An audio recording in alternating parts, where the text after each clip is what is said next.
Aube 11. Puis Tsophar de Naama prit la parole et dit: Ne répondra-t-on pas à ce flot de paroles? Suffit-il de parler pour que l'on ait raison? À cause de tes vains discours, tous devront-ils se taire?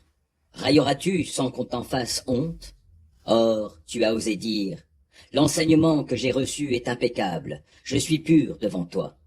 Ah, s'il plaisait à Dieu de te parler lui-même, et s'il ouvrait la bouche pour te répondre, il te révélerait de la sagesse les secrets, car elle est bien trop haute pour notre intelligence.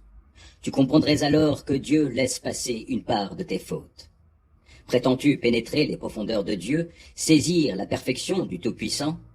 Elle est plus haute que le ciel. Que feras-tu? Et plus profonde que l'abîme. Qu'en seras-tu? Elle est plus longue que la terre, plus large que la mer. Si, au passage, il emprisonne le coupable, et s'il le convoque en justice, qui peut s'y opposer? Car il connaît bien les trompeurs. Il discerne une faute sans effort d'attention. Celui qui a la tête vide pourra devenir sage quand un ânon sauvage naîtra domestiqué.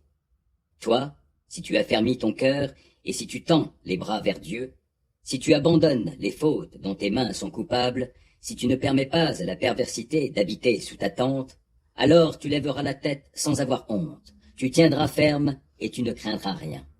Tu oublieras ta peine, son souvenir sera comme une eau écoulée.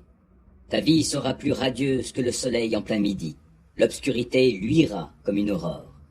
Tu reprendras confiance car l'espoir renaîtra. Et tu regarderas autour de toi, tu dormiras tranquille, et tu te coucheras sans que nul ne te trouble.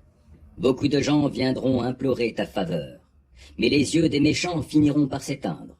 Leur refuge fera défaut, leur seul espoir sera de rendre l'âme.